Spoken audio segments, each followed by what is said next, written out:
Hello guys, അപ്പോൾ നമ്മളിപ്പോൾ പോകുന്നത് ഒരു പെരവാസ്തോലിക്കാണ്. നമ്മൾ ജസ്റ്റ് വീട്ടിൽ നിന്ന് ഇറങ്ങിയിട്ടേ ഉള്ളായിരുന്നു. നമ്മൾ ഇറങ്ങാൻ തന്നെ അത്യാവശ്യം നല്ല രീതിക്ക് ലേറ്റായി. അപ്പോൾ ശൈലയും പിള്ളേരും ഒക്കെ നമ്മളെ വെയിറ്റ് ചെയ്ത് നിൽക്കുകയാണ് ഗൈസ്.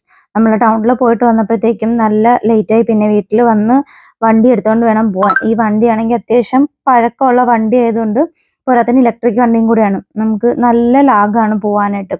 പിന്നെ എന്തും വരട്ടെ എന്നോർത്ത് നമ്മൾ ഇത് പോവാണ് ഗൈസ്. ഇപ്പം നമ്മൾ നേരെ പോണത് ആദീനെയും ജാനീനെയും വിളിക്കാനായിട്ടാണ്.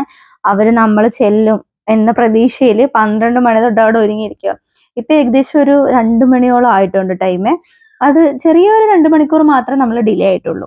നമ്മളത് നേരെ അങ്ങോട്ടാണ് പോകുന്നത്. അപ്പൊ നമ്മൾ ട്രാക്കിന്റെ അവിടെ വണ്ടി വെച്ചിട്ട് കുറച്ചും കൊണ്ട് നമുക്ക് നടന്നു വേണം വീട്ടിലോട്ട് പോകാനായിട്ട്.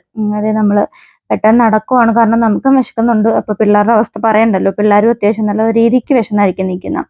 നമ്മൾ വീട്ടിൽ ചെന്നപ്പോഴത്തേക്കും രണ്ടുപേരും ഡ്രസ്സൊക്കെ ഇട്ട് ഒരുങ്ങി നിൽക്കുമായിരുന്നു. പിന്നെ ജസ്റ്റ് മുടിയൊക്കെ ഒന്ന് കെട്ടി പൊട്ടൊക്കെ തൊട്ട് നമ്മൾ നേരെ ഇറങ്ങാനുള്ള തയ്യാറെടുപ്പിലായിരുന്നു. പിന്നെ ഇറങ്ങി ജാനിനെ പിടിച്ചു നിർത്തി കുറച്ച് ഫോട്ടോസ് ഒക്കെ എടുക്കണമെന്നുള്ള അമ്മ പറഞ്ഞിട്ടുണ്ടായിരുന്നു. പക്ഷെ ഫോട്ടോ എടുക്കാനൊന്നും നടന്നില്ല.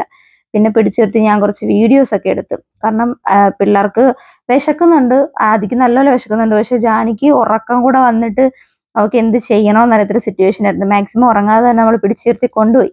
അങ്ങനെ ഇതാണ് പെരവാസ്തോലി വീട്. അപ്പം നമ്മൾ ചെന്ന് ജസ്റ്റ് ഒരു വീഡിയോ ഒക്കെ എടുത്തിട്ടുണ്ടായിരുന്നു. ഇവിടെ മറ്റേ ഹോമവും കാര്യങ്ങളൊക്കെ ഉണ്ടായിരുന്നു. പിന്നെ നമുക്ക് മിറർ കണ്ടു കഴിഞ്ഞാൽ മിറർ സെൽഫി നിർബന്ധമാണല്ലോ.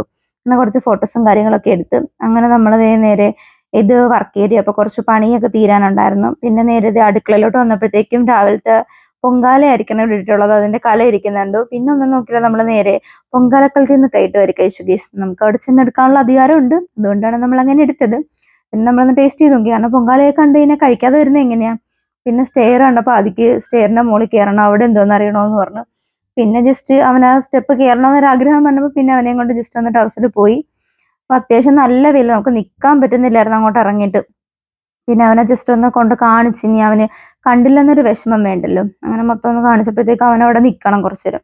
പിന്നെ വെയിലായതുകൊണ്ട് നമുക്ക് അധികം നേരം നിൽക്കാനൊന്നും പറ്റില്ല. പെട്ടെന്ന് തന്നെ താഴെ ഇറങ്ങി. വിശപ്പിന്റെ വിളിയുള്ളത് കൊണ്ട് നേരെ നമ്മൾ ഫുഡ് കഴിക്കാൻ പോയി. അങ്ങനെ ഫുഡ് കഴിച്ചത് നമ്മൾ അവിടെ നിന്ന് ഇറങ്ങി ഗെയ്സ്. ചെറിയൊരു വിഷമം ഉണ്ടായിരുന്നത് ചിക്കൻ ബിരിയാണി ആണെന്നാണ് എന്നോട് പറഞ്ഞത്. ചോറും ബീഫും കഴിക്കേണ്ടി വന്ന ഒരു വിഷമമുണ്ട്. അപ്പോൾ ഓക്കെ, ബൈ.